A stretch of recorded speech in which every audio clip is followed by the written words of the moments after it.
Tomorrow is Election Day again. Tomorrow is Maine, which is state number 9, the 9th state to go through some sort of decision-making process toward picking a Republican nominee for president. And after Iowa and New Hampshire and South Carolina and Florida and Nevada, Missouri, Minnesota, and Colorado, let's count Missouri for the sake of argument, even though we might have to change this when they vote again, and it counts. But counting Missouri, Rick Santorum has so far won 4 states. Mitt Romney has won 3 states. Newt Gingrich has won 1 state. At the beginning of this cycle, there were like a zillion people running for this nomination. But now we are down to 4, and all but one of them has won in at least 1 state. The only one of these guys who hasn't won is Ron Paul. Weirdly, though, Ron Paul seems the happiest of any of them in his "I just lost another primary and or caucus" late-night speeches, right? Ron Paul seems both happy and like he has something up his sleeve. And we do have to remember, you know, the straw vote is one thing, but then there's one other thing called delegates. Yeah! I honestly congratulate him. He ran a good campaign, but I also said I would see him through into caucus states. When the dust settles, I think there's a very good chance that we're going to have the maximum number of delegates coming out of Minnesota. We will be going to the caucus states, and we will be promoting the whole idea of getting more delegates because that's the name of the game, and we will pursue it. There's some other good news, too, and it's an ongoing caucus, and it's over on the East Coast. I think it's the state called Maine. Even though Ron Paul has not won anything yet, he seems very happy and excited about his prospects, at least in the states that hold caucuses instead of primaries. Here's the thing, though. We've already had 4 states with caucuses, and Ron Paul hasn't won any of them. So the caucus state thing may be his strategy, but it doesn't seem to be working. Or is it? Da, da, da. After the Colorado and Minnesota caucuses this week, Dave Weigel, our previous guest this hour, highlighted a rather arcane press release from the Ron Paul campaign. Quote, "We may well win in Minnesota and do far better in Colorado than yesterday's polls indicate." This was after the Minnesota results, and this is what we all think the results were from Minnesota and Colorado. But according to the Ron Paul campaign, after those states closed, they think they might win in Minnesota. In Colorado and in Nevada, quote, "We will have good numbers among the actual delegates awarded, far exceeding our straw poll numbers." The campaign says also, in Minnesota, where we have finished a solid second, it's true Ron Paul beat Mitt Romney. Romney came in 3rd in Minnesota. But the campaign says, in Minnesota, where we have finished a solid second, we also have a strong majority of the state convention delegates. The Ron Paul campaign is well organized to win the bulk of delegates there. They're saying they're going to win in Minnesota, even though they came in 2nd there. The Ron Paul campaign is saying that even though they came in 2nd, they could win. Again, we may well win in Minnesota and do far better in Colorado than yesterday's polls indicate. I want to explain what I think is going on here. Sort of need a prop. I don't have a prop. Let's say these are the people at the caucus. And the people at the caucus love Rick Santorum. Yay, we love Rick Santorum. A great majority of us here at the caucus, we love Rick Santorum. And after the caucus meets and they vote on who they support, the people running the caucus, the local Republican officials say, okay, people, you've expressed your views. You love Rick Santorum. You can leave now if you want, but we're going to stick around and do some party business. You can stay or go. It's up to you. And everybody goes, yay, we just voted for Rick Santorum. We love Rick Santorum. We're going to go home and launder our sweater vests or whatever. So after these people leave, what happens in the party business part of the meeting is that the delegates get chosen to go to the state convention. And the convention is where they're actually going to assign delegates to go to the national convention where the nominee of the Republican Party is chosen. But once the so-called Santorum voters leave from the caucus, the Ron Paul supporters stay for the party business where the delegates are chosen, vying to be chosen as those delegates. You supposedly need 1,144 delegates in order to get a majority and to get the Republican Party's nomination. In theory, the people who are chosen to be delegates to the convention are supposed to go to the convention and say, oh, all the people at my caucus love Rick Santorum, therefore I'm a Rick Santorum delegate. Whatever their personal view is, in theory, we think of that delegate as reflecting the expressed view of the people at the caucus who said who they liked. But what if the delegate who goes to the convention says, I don't care what all those crazy people in the sweater vests thought. I'm a delegate for Ron Paul. That's the Ron Paul strategy, as best as I can make it out. outstay the other candidates' supporters at the caucuses in the hopes of becoming a delegate, regardless of what the caucus decided. That's why they're saying we may very well win in Minnesota, even though Rick Santorum won Minnesota. They are breaking the connection between who people expressed a preference for at the caucus and how that will is expressed in the bigger Republican Party process of picking the nominee. In other words, it doesn't matter who you voted for, your vote counts for Ron Paul. This is what the Ron Paul campaign says they are doing. It's not a secret. Look in their press release. They're giving examples. In one precinct in Larimer County, the straw poll vote was 23 for Santorum, 13 for Paul, 5 for Romney, 2 for Gingrich. There were 13 delegate slots from that precinct in Larimer County, and Ron Paul got all 13. Not a secret. They are explaining that they are doing this. Is this legal?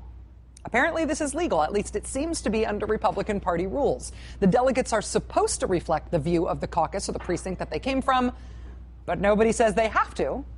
And that weakness is why Ron Paul, I think, looks very excited every night when he apparently is losing these states, but he doesn't think he is. Here to explain further is Doug Wead. He's a senior advisor to the Ron Paul campaign, and we're therefore very grateful that he's chosen to come and talk with us. Mr. Wead, thank you so much for being here. You're welcome, and I'm glad you were born, too, so I wouldn't have to sit here and talk to myself. That would be very, very boring. Thank you for saying so.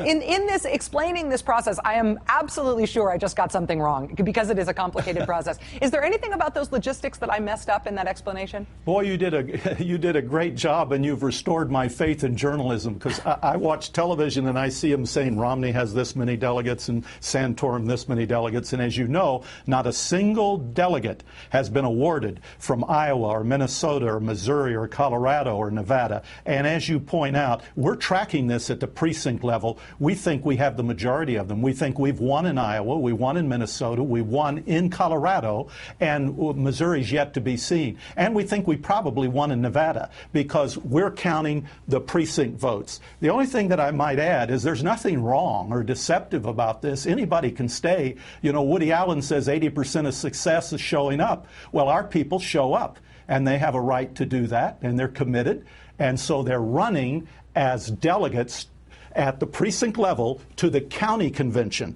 where they will again run as delegates from the county convention to the state convention. Are they being open at the precinct level? Are they being open about the fact that they will support Ron Paul no matter what happened at the caucus, or is this sort of a sneak attack strategy? Oh no, they're open. It's anybody can stay and anybody can vote. In fact, the party is resisting this as often as they can. There have been occasions where they dismiss the meeting and then relocate in another place to try to keep our people from participating. There are verbal memos that come down from the campaign. In Minnesota, there was a verbal memo, they don't dare put it in print, in which they told all the establishment Republicans, don't vote for any delegate under the age of 40, because they knew it would be a Ron Paul supporter. So we're winning fair and square. And I should point out, all these rules were changed for Mitt Romney. They were changed so that the establishment Republicans could give Mitt Romney a chance to win this nomination in spite of evangelical resistance in the South. So it's all been set up for Romney. We're the poor guys who come. We don't have Goldman Sachs money, but we're coming in playing by their rules. And yes, we have a smile on our face, because right now the big story missed until you just broke it tonight is probably we have more delegates than anybody in this race right now when all of this is finalized. Sorry to interrupt there. When you said the Republican Party has changed the rules in a way that tried to sort of effectively game the system for Mitt Romney, right. What rules do you think they changed to Mitt Romney's benefit? Well, of course, Florida was moved up because it was a state that would help him. Nevada and Arizona were moved up because there were states with large LDS population. It was proportional in the South, so that if Romney pulls 20, 30% in the South, but because of his faith, a lot of evangelicals go to Gingrich or Santorum or would have gone to another candidate, he still would get something. He wouldn't be shut out. In a winner-take-all, if he's shut out in the South, he can't get the nomination because, remember, the the South is loaded in the GOP because it often votes in the presidential elections for GOP. So it's not just population in the South. It's based on how their past voting patterns have been. So the South there's a lot of delegates in the South. So in that sense, it was gamed. And even the primary, the systems, the caucus systems were gamed for him because it was felt he had the money. And with the money, he could have the organization. We don't have the money, but we've got the organization. I'm assuming that your overall goal is to make Ron Paul the Republican Party's nominee for president. I realize that's what you are in this for. But for the sake of argument, say that you do not achieve that, but you have amassed a very large number of delegates heading into the Republican convention. What would then be the purpose of amassing all of those delegates? What would you use that power and that leverage for? Well, as you know, anybody who's an observer of modern political history knows that a brokered convention is extremely remote. There are delegates that will move to another candidate if they get a box of Godiva chocolates on their pillow at the hotel in Tampa that night. But Ron Paul delegates are not going to go even if they are offered Secretary of State. So if we can get to a convention with a sizable number of delegates, and if Gingrich stays alive and Santorum stay alive, we could have a brokered convention. It would be a huge show, even though there's a remote possibility. And of course, there are many things we want. We'd like to see the Federal Reserve audited, for example, and Romney's the only candidate left in the Republican Party who hasn't taken that step, and with good reason. His money's coming from Goldman Sachs. Doug Wead, senior advisor to the Ron Paul campaign. Mr. Wead, we have the hardest time in the world trying to get anybody from any of the campaigns to talk to us. So I am, A, very grateful that you were here. But, B, I hope that you'll come back. I think this is a huge story, and you helped us explain it. And I would love to have you back on the show if you'd come back. I thank you for breaking the story, because up till now, finding delegates for Mitt Romney, he says he's got them, but it's kind of like weapons of mass destruction in Iraq. Everybody thinks they're there, but nobody can name a one of these delegates that he's won, except the winner-take-all in Florida and the two primaries. But in the caucus state, you can't find them because they aren't there yet. Doug Wead from the Ron Paul campaign. Thank you again, sir. Appreciate your time. Thank you. All right.